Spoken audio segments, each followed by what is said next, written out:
Hello, everyone. Welcome to Spiritism at Noon, an initiative by the Spiritist Group of New York. We are continuing with our studies, many of them in the line of self-discovery and inner transformation. And we use the works of the mentor, the benefactor, Joanna de Angelis. This particular book that we are using now, it's called Empty Lives, and it was written by Joanna de Angelis through the medium Divaldo Franco. We are in chapter 17. We have split this chapter in two. So this is the second and final study of this chapter that talks about blessings of immortality. And the reason why we decided to split is because it really contains very important phrases and material for us to reflect about it. So I'm going to share the screen with you.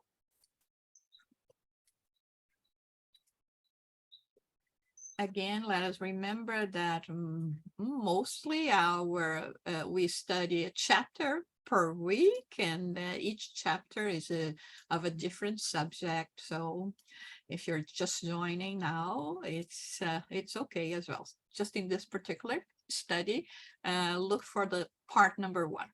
So the chapter is chapter 17.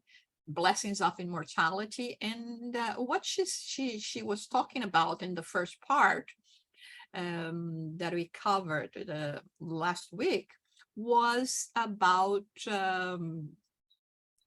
our physical existence, stating the obvious, right? What we know from experience already of losing friends, loved ones, that the physical body doesn't last, but spirit is immortal and will continue always. So regardless of the care that we have for our physical bodies, it doesn't mean that we are going to be able to have immortal life with our physical body. But the spirit continues, and then there is the reincarnation, and all of this happens in a process that is called the process of evolvement. So as each incarnation, each experience, like she says here, each experience is a step of ascension in the search for the infinite. So there is meaning in each of our existence. Each time we are learning more, we are developing more in terms of intelligence, in terms of moral, in terms of understanding the significance of each lifetime that we have. So when she comes to the second part, and this is the part that we are going to be talking about today, this is where I want us to go really slowly so we can dissect each part. So the first one we mentioned, but we are going to repeat this week. Do not lament your loved ones who have discarnate if their physical lives were interrupted. So having explained to us that death does not exist except the death of the physical body, here, what Joanna de Angelis is talking about is not that we are not going to miss our loved ones, that we are not going to feel sad in the event they pass away, but it is to have along those emotions that are very valid, especially in our level of involvement, for us to also to have the certitude that they continue. they continue existing, and that this means that we are going to meet them again along the way. So in this sense, is like, you know, someone that we love, that we care about, that had to take a long journey, and it will be a while for us to meet again. But it doesn't mean that we are not going to meet again. So their lives, as she says here, is not interrupted. And the more our emotions towards them are pure, the more we will be certain that we are going to meet them again. And sometimes we are not talking about here that, oh, okay, I have to die to meet them. No, thank you very much, right? Or if they are going to be reborn, I'm not going to recognize them. But you see, this is the beauty of all that. Love someone beyond the form. So I don't love the body. When we love truly, it's not the body that we live. It is the spirit. It is the way the spirit maneuvers that body, but it's not the body, right? So if by any chance it comes back in a form of a baby, you may not even recognize, but you may say, I have the same feeling. Yeah. I mean, that I had toward this person. The only time that I felt this kind of love was with someone, you know, that has the part. That will be clues, but it doesn't matter. What is important is that we are reunited, that we are together, whether in the spirit realm or the physical one. So this is what she's talking about us. Let us not think for a minute that she's not validating our suffering and how we are going to miss our loved ones, but just say, do not despair. Be sure you are going to be reunited again. Any comment or question so far? Okay, let's go to the next one. If their physical lives were interrupted in a natural way, they achieved a level of blessings that will be given to them in future experiences as glories of rebirth.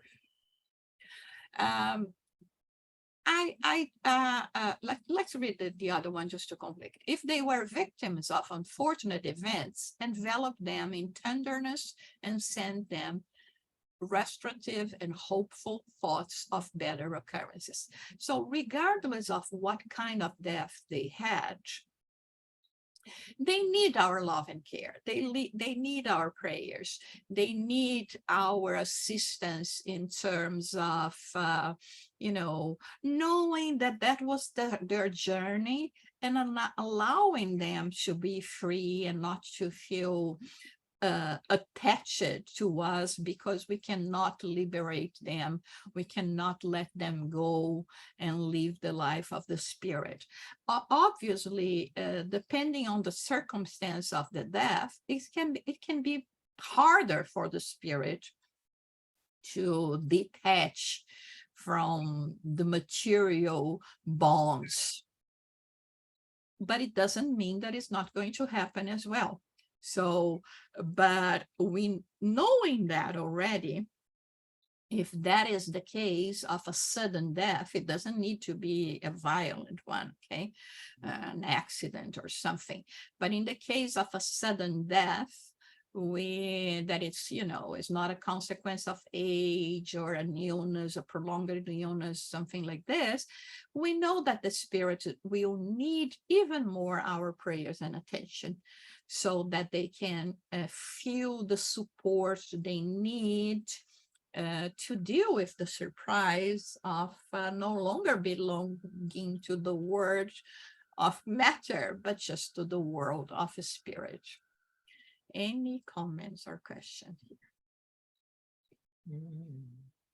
Question about what they mean in terms of a natural way.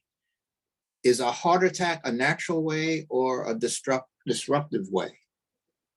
Depending on the age we are talking about, right? If you are 20 something and you have a heart attack, it's not a natural way. Even if later on they will find out that there was, some dysfunction in your heart, or, but if you are, over your 70s, 80s or something, I mean, Hello. it is not unexpected. It's still, Phil, it is sudden, right?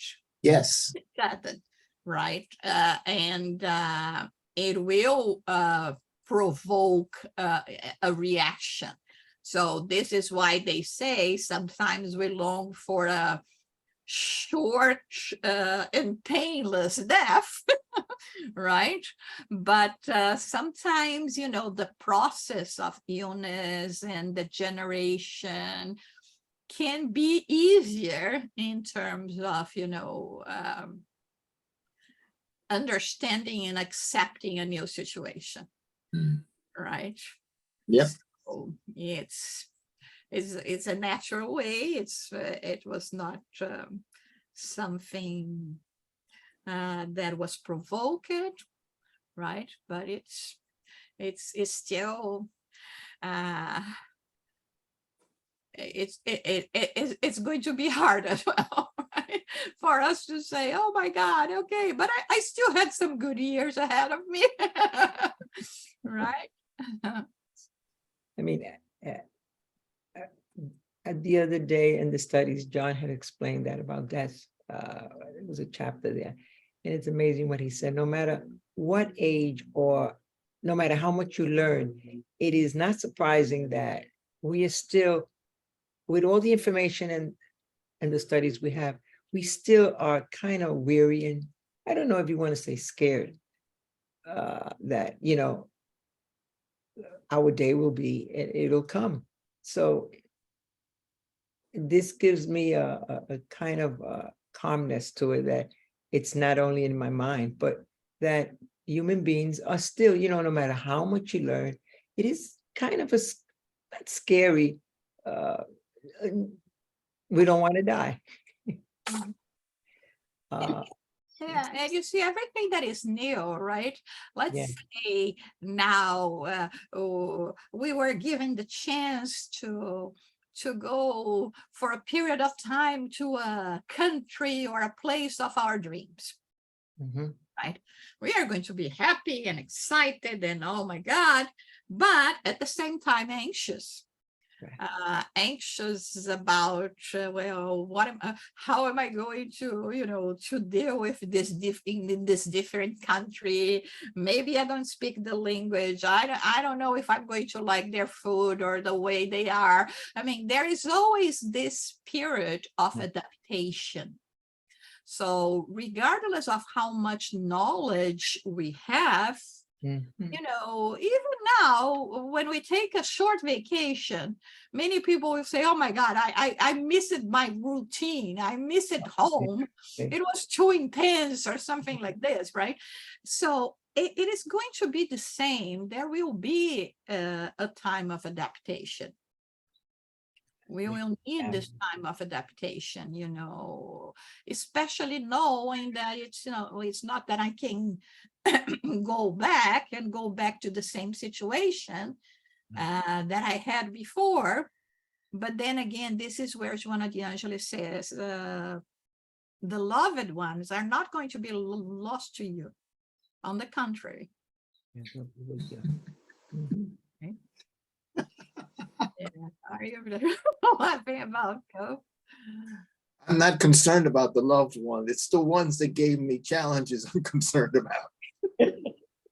Yeah, I knew you were thinking about that. I was not going to say anything, Yeah, we are tied to the one that brought us challenges and hatred and all those grudges as well. So that's the wise advice of Jesus. Go and reconcile with your brother and sister while you are in the way.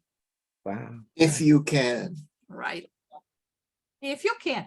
But you see, Philip, this is the beauty of the faith. We are not attached to them due to their whims. You see, if we really rid ourselves of any kind of negative sentiment, emotion towards them, they will not be able to have a hold on us. They may try, but they will not be able to, to connect. Yeah, that's good to know, because it's not my side that's negative. It's my question is, why did they have a problem with me? Yes, right. Exactly. So, I mean, you send your prayers their way, that they may see different, and rid yourself of any negative emotion. Then you will not be attached to them. I mean,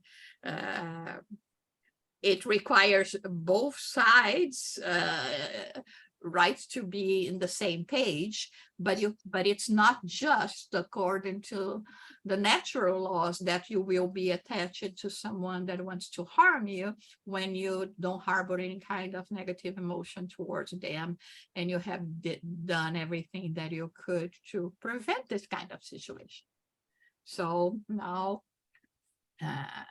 this is the mercy of God as well. Okay. Yeah, thank you. Do not let yourself become unhappy. Know that you will meet them again in the not too distant future. Okay, this is something that we comment as well. Even when we think, oh, but maybe it will take 30 years. And when I finally go back, they are reincarnated again. Time should not be a concern for us, because we are immortal. We live in eternity, right? And it doesn't mean that there is no communication in between the worlds. We know that through sleep, right? Through mediumship, we know that this happened. So even though we don't have sometimes a clear message, it doesn't mean that it's not happening. Right? That they are not next to us, that all of a sudden we remembered, and oh my God, all of a sudden I remembered about, I'm thinking about my mom and her way. Well, maybe it is not a coincidence that you are just in that moment thinking about that particular person. It may be because they are next to you, and this is the way that we can understand while here on this earth.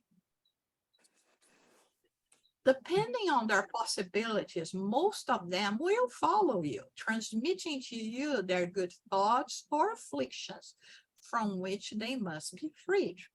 So the same emotions that we have, like, oh my God, I wish I had that person next to me, because that person could give me good advice in this moment of struggle. Or I wish that person could be with me because it's such a happy moment and I wanted to share with the loved ones.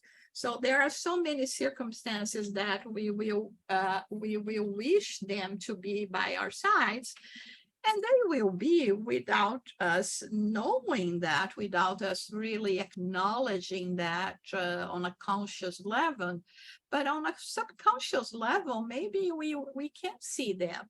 We can feel their presence, and we know that they will be feeling the same thing that we feel.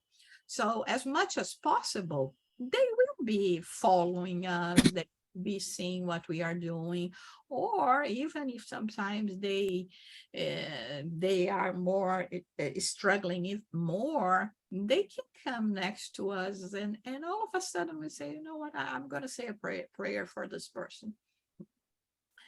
And so this is the only way we can help them in case they are struggling with sending our love, our care, our good vibrations, our prayers in their direction, saying, like they are convalescing from an illness, get back there, get strong, soon enough we are going to be together again. Okay. Death cannot put an end to life, which continues according to the ethical values of each individual. So what we are when death comes is going to continue being the same. Even sometimes when we have a completely different perspective, like, when we finally realize that we don't belong to the world of matter anymore, of, this material life, I'm trying to avoid using the terminology, living, the world of the living, because they live as well, right? So, it doesn't mean that we are going to present different characteristics. But we are all learning, whether in the physical planet Earth here or in the spirit world, we are always learning, we are always changing, and the goal is to better each time more ourselves in terms of ethical moral behaviors, right? Everything originates in the spirit world and returns to it, since it is of a permanent nature, whereas the physical transitory and in continuous development, as is the case throughout the universe. So here, again, our perspective is that this is the material, this is the world that we know, and this is the valid one. It's like very much I'm looking myself in the mirror, and I think that I am the reflection that is in the mirror. We're not, right? we are the one that is looking at the mirror, right? Yeah. So it's the same thing. But when it seems like I cannot look exactly myself, it seems that the one in the mirror is more real than I am. Because that one I see. That one I there is a people here. Right? Absolutely. Wow, there are some gray roots or anything, right? Not a gray root. Right, but when I'm here, I'm not seeing anything, right? So sometimes we have this illusion that it's what I see, my eyes are seeing is what it is, but it's not the I am. And so it's the same thing in terms of the spirit world, right? That is the real world. That is the world where spirit's creation lives truly. And material worlds are just the reflection, and sometimes very poor reflection, because today we also understand qualities of the mirror, right? Depending on the mirrors, you will see clearly or not. So they are just the material world, the reflections, and sometimes poor reflections of what we have already experienced that we try to copy. Okay. And it's the same all throughout the universe. It's not just planet Earth. Okay. Wow, Gisara, it's so beautiful how you explain it. How you explain this. I mean, you look in the mirror, it's true. That's who we are. And then you compare it to the spirit world. It's beautiful what you just explained. You look at it, and that's who you are. Someone whispered in my ear. Yes. That's who is the one? oh, I forget his name, who says, you know, for every time we have, when we go to sleep, make sure you reflect on who you are, what you did today, And tomorrow. asking, Yes, Augustine. yeah. Okay, that's it. And look and reflect. This is exactly what you're saying. And it's beautiful because it keeps you alert. You know, look in the mirror, look who you really are, you know, and that way you could improve and do the right thing and understand who you are and who we are. It's beautiful what you just explained. And we've heard it before. And then when you hear it again, you say, okay. I guess this is how we take everything into our hearts and keep it in our spirit. And as we are here learning and deep in our hearts to reflect and know who we are and understand who we are. Yeah. Thank you again. Ah. Okay, let's go to ponder this brief human experience and use every moment to become more enlightened and favorable towards life. You just said August, right? Yes. I cannot improve things that I'm not paying attention at, right? I mean, if I just let them be, you know, like ourselves, if we just let it go according to the, you know, to what is happening around us, we will not be paying attention and we will not be seeing what needs to be done. Right. And that's why from time to time, we always have role models that will come for us to try to mirror ourselves in them. You know, the grass is greener on the other side of the fence. We should continue this saying by saying, okay, if you really think so, do something for yours to become like the ones that you see on the other side of the fence. Right, so it should be my role model. I'm seeing that we are just neighbors and the grass is greener. I know, you know, the meaning of of the phrase, but I'm using it literally right now.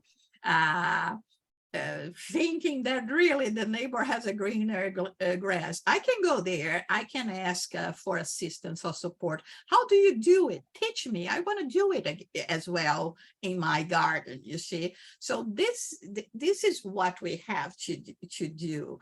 We have to look for things that are going to build us up. All right. Again, I'm always going to be repeating that. Don't put your bar too high, because otherwise it's just a road for disappointment. But I mean, little things like you say, so right, baby steps. Yes. Baby steps forward. Oh, yes. Okay.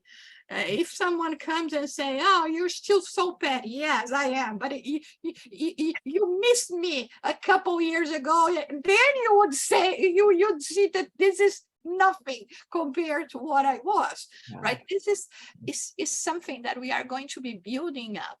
And this is what Joanna de Angelis is saying here. Especially when we know the value of, life, incarnation, and say, I have to learn something today. Even if it is to respect your physical body, because sometimes we want to impose to our bodies things that are not good for the body. And so, okay, my body is telling me something here. Let me pay attention and see what can I change to get better. And all those things. So be careful about what you think, say, and do, because they are the very vehicles for your inner transformation. So they are the materialization of what we are as a spirit, what we think, what we say, and what we do. It's not because we just thinking that it's not good or bad. right? Remember again that teaching from Jesus, that is not just, when we offend or we harm, that we are doing something, but even in our thoughts, we are committing sin according to the terminology of the time, or going and, practicing misdeeds. Because now that we know that thoughts are so powerful, right? We have a responsibility in our thoughts, and they represent what we are. Mhm. I may hide to the world. I may hide behind, smiles and this and that, but pleasantries, or, being polite. But I cannot hide my true nature to myself, and especially to the more evolved spirits, to God, right? Mhm. Aware of the reality of your immortal spirit, work for the good of your neighbor while working for your own enlightenment. So it's hands-on work here, okay? Because again, we cannot give to others what we don't have. Right. We may try, like, you may volunteer to do some work, but if you are not doing that with your heart, a month after, or even before, or maybe a bit later, you say, oh no, it's not for me, I'm too tired, it's not my priority. But if it's really new, you may say, I can only go once a week, but I know how important it is that I'm going to keep on doing that.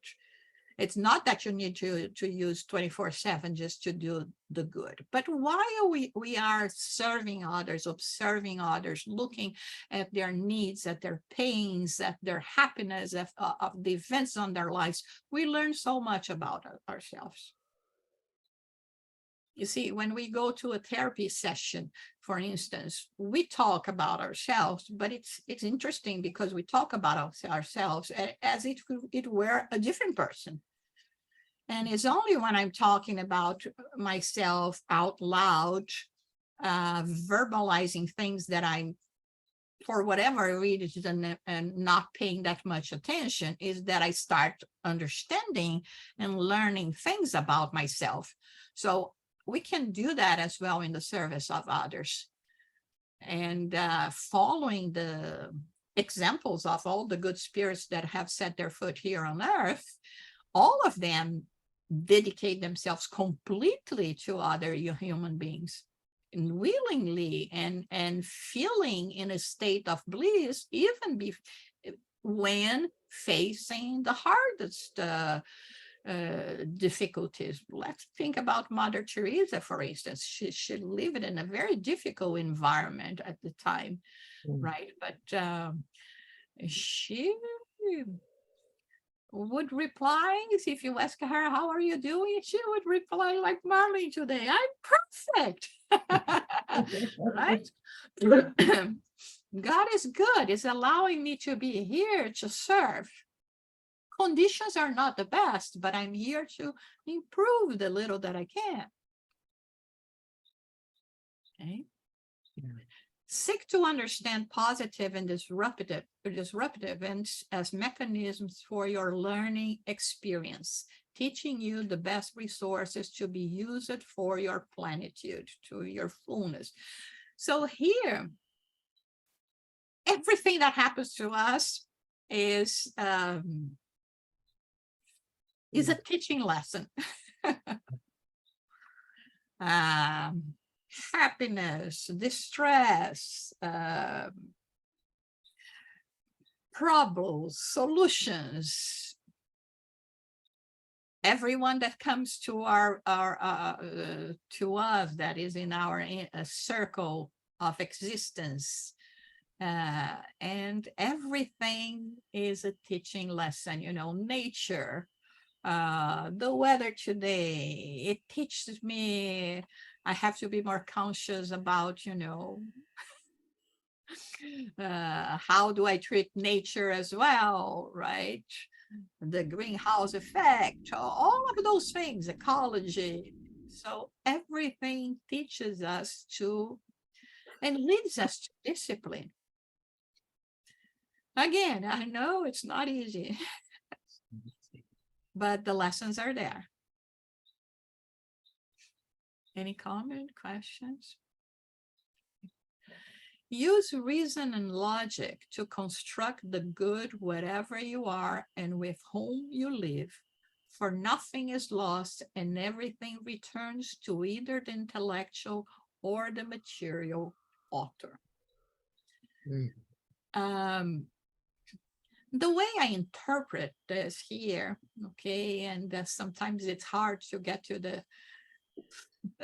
thought of Joanna, and it's so many teachings in just one phrase, but the thing that comes to my mind is with reason, knowing about the mortality, knowing about the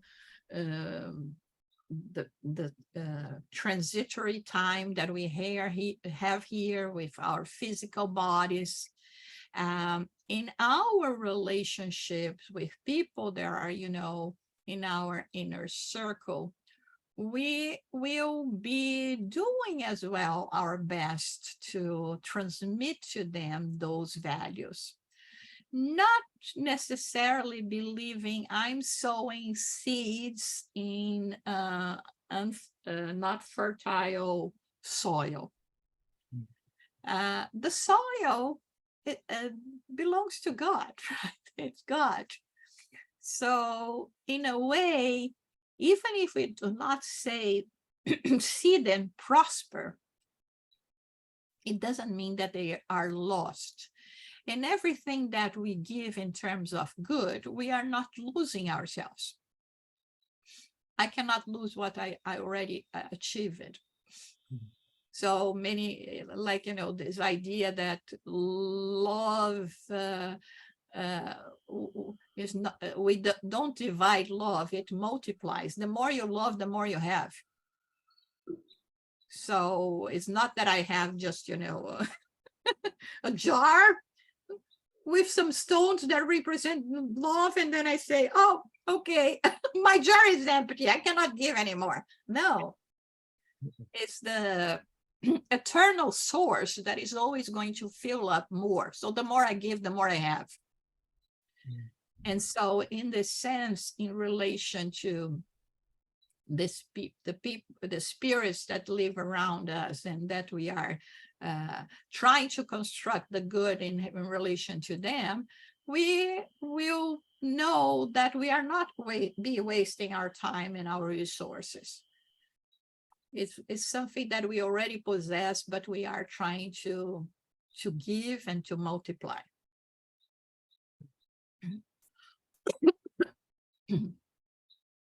The good is not only an ethical principle, it is also preventive therapy for all the ills that afflict the human being. I work in a nonprofit organization, Sonia knows that well, for 23 years already. And every time that I have the chance to meet with the volunteers and people that help, is amazing how they say, oh my God, I came here to volunteer because I was in such a difficult place living difficult things in my life, and I tried to do something good, and I wanted to contribute, but at the end of the day, what I noticed is that I got so much more than I'm giving. Yeah. So this is what it's saying here. When we do not concentrate just, in ourselves, in our worries, in our difficulties, we somehow will find peace. We will see how blessed we are with so many things that other people do not have. And we are not talking about material possessions here. We are talking about sometimes even the good heart, because someone that is vindictive, holds grudges. I mean, this person is so unhappy, so bitter, right? And it doesn't find any peace. So we have to look and say, oh, thank God, I'm not there anymore, any longer, you know. I'm sure we were all there, if not in this incarnation, in others. But now, I mean, it's like we feel lighter when we release, you know, these toxic emotions, we feel lighter. And this is how she says is a preventive therapy, because we are not bombarding ourselves anymore with, you know, those heavy emotions, right? It's really something for us to think about. The one who works for the good breathes in harmony and breathes out balance. So, yeah. Again, we are not talking about here, and Joanna de Angelis is very, very sensitive to our pains and the difficulties related to our level of involvement. She's just trying to tell us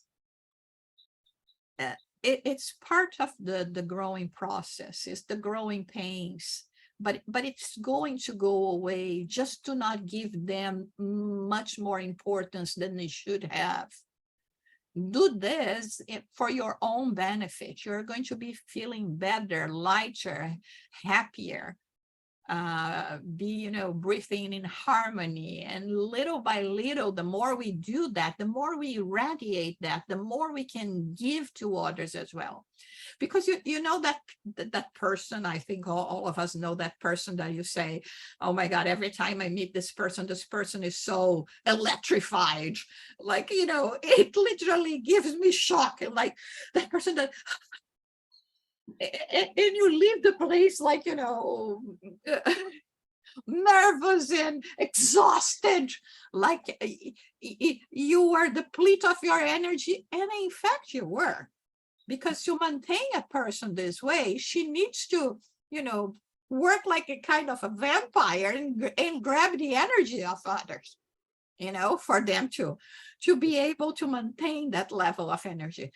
On the other hand, there are people that you go and you are also afflicted, and all of a sudden you start talking, and the other person talks to you, another person talks to you in a calm voice, in the, you know, I said, oh my God, it's like, you know, I took a shower that removed all the impurities of my body. I feel zen, right? I feel so calm. So we have this power. We have this power. And, you know, each one lives with the psychosphere he or she produces. Same thing, because depending on what we are, how we behave, we will attract companions not only from the physical realm, because they will, I will gather friends that have the same energy that I have, or I will also attract spirits that are like minds with us, right? So our psychosphere, the energy that surrounds us, will reflect that. It's like, you know, we could say a sort of aura, right? What is my aura? And this aura is going to attract, oh, this person is a light blue, or this person is a green, or this person is, you know, a dark red, is black. I mean, this is how I am as well. So that's what she's saying here. never get discouraged or avoid your responsibilities, because they will be waiting for you later in perhaps more painful circumstances. Oh. Oh my God!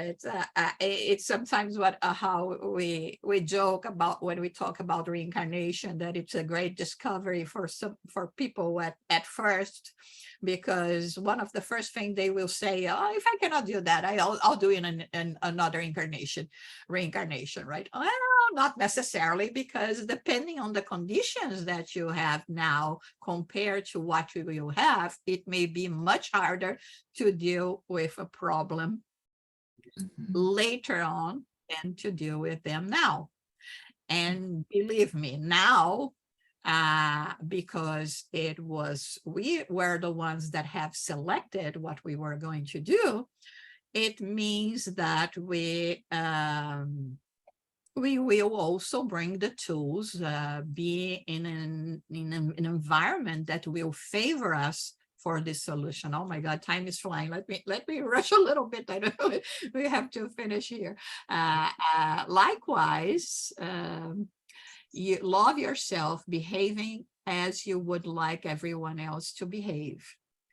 Hold on to your good dreams, even when difficulties besiege your existence. You are the owner of your destiny. Weave it with the threads of love and charity, so that you may always have peace and wisdom. You are a child of God, and his love is with you. So again, accepting us, it's very important in this process. Again, when we say accepting, is accepting that we have limits, right? I still cannot,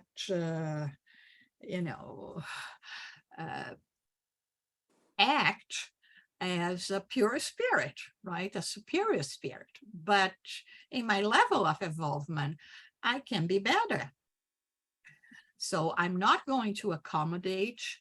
Acceptance here is not to accommodate.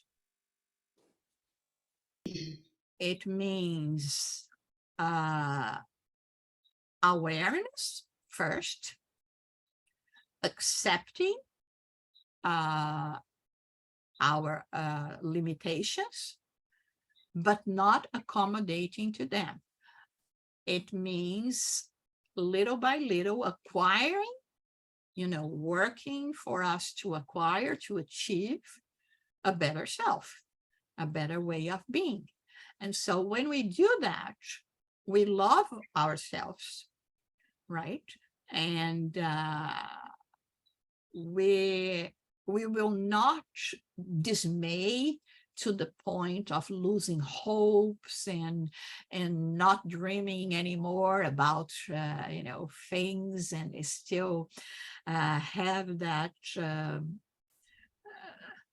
that pure mind that sometimes we say are related to, and we talk about children, like the way they would say, oh, they are so naive. But sometimes, being naive to dream about better things happening to us, happening to the world, is the way of building it.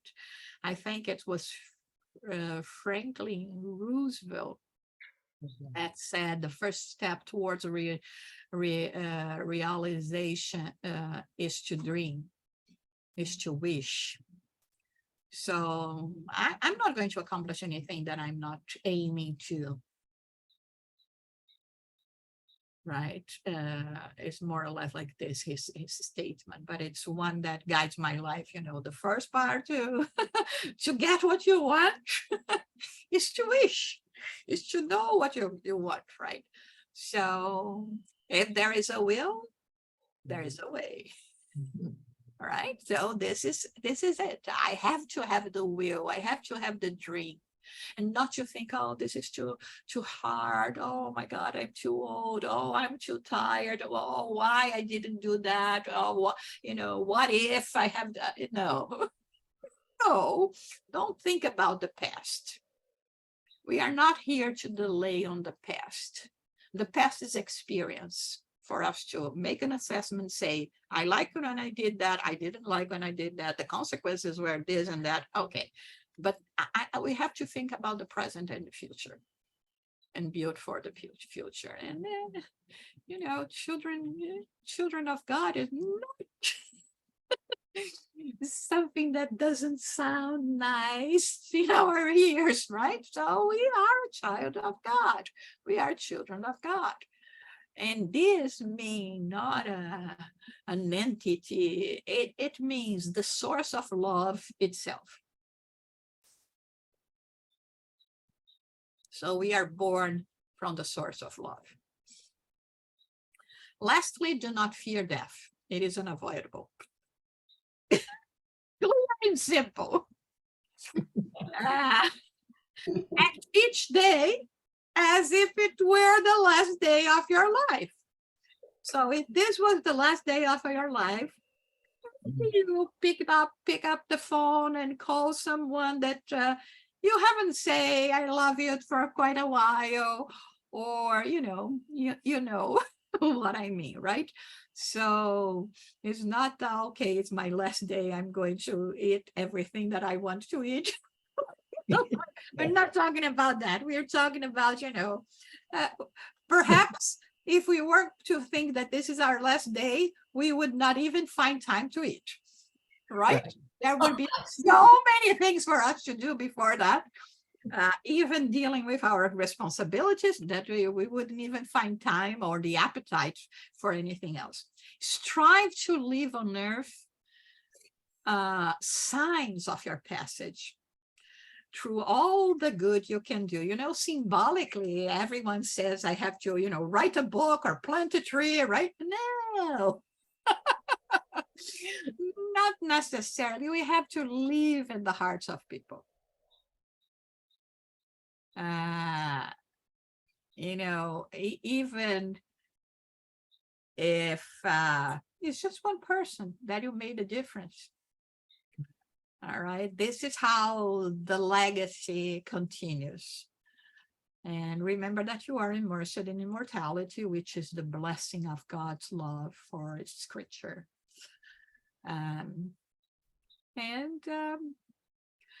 I guess this is it about immortality and thinking about us as a spirit and how you act and how we leave our mark. And it will survive, you see, it will survive. We don't need to be, those big names that we have. There are so many that live anonymously and make a mark in the lives of families, of people that will never be forgotten. And since we are always reincarnating, and that same circle will always keep us in their hearts, because this love and consideration will not die. Okay. Beautiful. Any comments before we finish?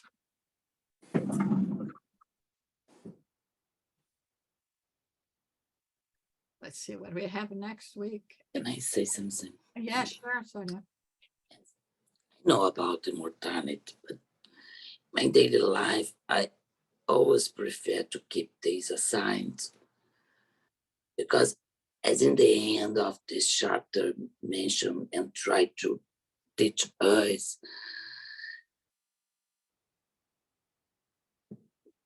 important is to live this life in the better way we can, learning and applying these all lessons in our daily life. Because if you think always about, oh, one day I'm going to pass, the kind of vibration and energy you spend thinking about this, you can spend in another way to improve yourself. And That's it. I don't know if I understood correctly what you meant, Sonia. You were saying we should think or not thinking that we are Now, that.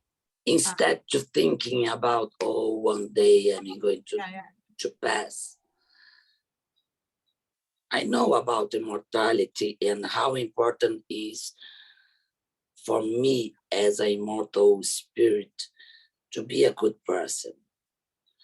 But my actions in my daily life, it's not thinking about my future as an immortal spirit, but to have a better life now, surround me and this good energy in my daily life. I think we can feel using now the reactions when you take the good, bad, and action in your life. Yeah, there are certain things that yes and no, in the sense that knowing about immortality, it's not like, building a castle in the sand and having this idealization that in the future I'm going to be this. We build the future today. So the thing is, we by understanding immortality, by understanding the the limited time that we also have on earth. You may live 100, but it's still nothing compared to immortality, right? So it is a limited time. And and so we will have a name, we will have an understanding of what am I going to be doing here. Okay, I have immortality. How do I want to spend my immortality? It's not like retirement, right? Now, I wanted to spend my immortality the best that I can, and I can achieve that sooner than later, because later means more struggle, more pain. So now is we have like what do we say? Let me see if I can find the terminology. A deadline. Oh my God, that's a good one. We have a deadline. True. We have a deadline, and very much like when you have a deadline in the work or anything, you have to accomplish that much in a day, in 2 days, in a week, in a month. So now I have a deadline and I have to accomplish that. Why? Because my boss is bad or is requiring too much of me? No, because my boss loves me. It's pure nepotism. I'm his child or her child, and it's giving me the opportunity to grow. So in a sense, having always in mind that time is limited, I have a deadline, and there is a purpose for me to be here, I'm going to be building up, but not, staying in that in a negative way. Oh my God, I'm going to die. Oh, it can be today, or it can be tomorrow, or, and no, this is not the kind of thinking, especially because, the dying as we think doesn't exist. Right. So it is a lot to deal with, but I think the awareness of that, and the way Joanna de Angelis says, is really, a wake-up call. Your time is limited. Yes, Marlene, go ahead. Pardon me. I was thinking, if you live every day as if it were your last day, and try to do the most good that you can. And when your time comes, just, be calm and let it just slip away from you, because you know already that you're going to a far better place than Earth ever has been. And that's just, how I see it, to just let it go and slip away. Yeah, Peace- go ahead. Peacefully. I don't know if you watch the series The Chosen. That is on Netflix about Jesus' lives. It's very beautiful, but there is a passage there. I mean, it's a Hebrew costume, root daily prayer that they say before going to sleep, before waking up. That is really beautiful because I don't remember exactly the words, but if it means you know, in this moment that I'm going to rest, if you deem to call my soul back, that I may be ready, that I may be presented, and then in the morning they say a prayer. I'll try to see if I can find the prayer that is beautiful as well. So yeah, well, I have another day, so let me act in the way that I have to act. It's really beautiful, and I think we should have this kind of habit as well in our prayers, that can be from our own hearts with our own words, but having this consciousness, like, you know, when I'm going to sleep, I'm going peace. And if I'm not going to wake up in the morning, may I be ready, may I be in peace, may I be presentable. So this is a way of, you know, thinking that this can be the last, and in an attitude position. Okay.